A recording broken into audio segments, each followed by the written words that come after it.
సహజంగా YCP white collar దొంగలు ఇప్పటి వరకు చేసే పని ఒక్కటే. ఆధారాలు లేకుండా నేరాలు చేయడం, ఉన్న ఆధారాలు మార్చేయడం, అవసరమైతే మనుషులను కూడా లేపేయడం. కానీ ఇప్పుడు పరిస్థితి మరింత దారుణంగా మారింది.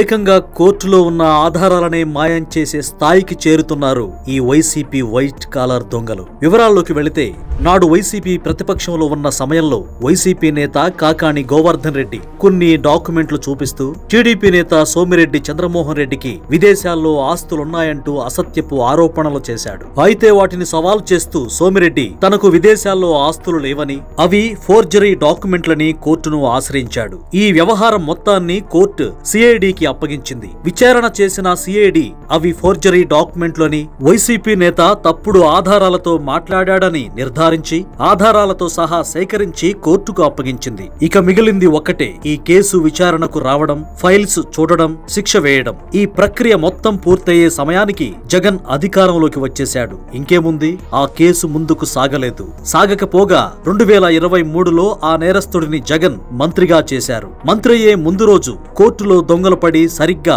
కాకాణి గోవర్ధన్ రెడ్డి ఫోర్జరీ డాక్యుమెంట్లు ఏవైతే ఉన్నాయో వాటిని మాత్రమే పట్టుకుపోయాడంట. ఇది మరవక ముందే 2014 ఎన్నికల్లో నకిలీ మద్యాన్ని పంచడానికి ఇదే వైసీపీ నేత కాకాణి గోవర్ధన్ రెడ్డి పెద్ద డంపు పెట్టాడు. ఆ సమయంలో సర్వేపల్లి నియోజకవర్గంలో కల్తీ మద్యం తాగి వందల సంఖ్యలో ప్రజలు ఆసుపత్రుల పాలయ్యారు. దీంతో అప్పటి టీడీపీ ప్రభుత్వం 2018లో సిఐడి దర్యాప్తునకు ఆదేశించింది. విచారణ అనంతరం ఎక్సైజ్ శాఖ నిందితులను పట్టుకుంటే కాకాణి గోవర్ధన్ రెడ్డి సరఫరా చేశాడని చెప్పడంతో అతనిపై 4 కేసులు నమోదయ్యాయి. ఆ కేసులు కోర్టుల్లో ఉన్నాయి. సరిగ్గా ఆధారాలు పరిశీలించి విచారణకు వచ్చే సమయానికి ఫోర్జరీ కేసు డాక్యుమెంట్లు మాయమైనట్లుగానే ఈ కేసు డాక్యుమెంట్లు కూడా మాయమయ్యాయి. అవి ఉంటేనే ప్రత్యేక కోర్టులో విచారణ అనేది ముందుకు సాగుతుంది. దీంతో ఈ కేసు కూడా అర్ధాంతరంగా ముగిసింది. అయితే ఇప్పుడు కూటమి ప్రభుత్వం అధికారంలో ఉండడంతో కేసు మొత్తం రీఫైలింగ్ జరుగుతోంది. మళ్లీ ఆధారాలన్నీ సేకరించి కోర్టు ముందుకు తీసుకురాబోతున్నారు. అంతేకాదు,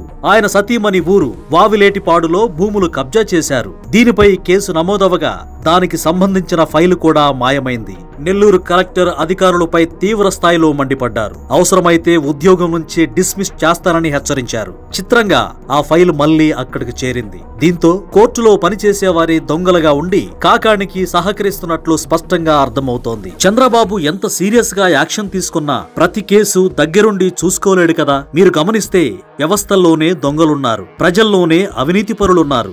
అమ్ముడుపోయే జనం ఉన్నంత కాలం జగన్ లాంటి అవినీతిపరులు రాజ్యమేలుతారు. ప్రజల భవిష్యత్తును దోపిడీ చేస్తూనే ఉంటారు.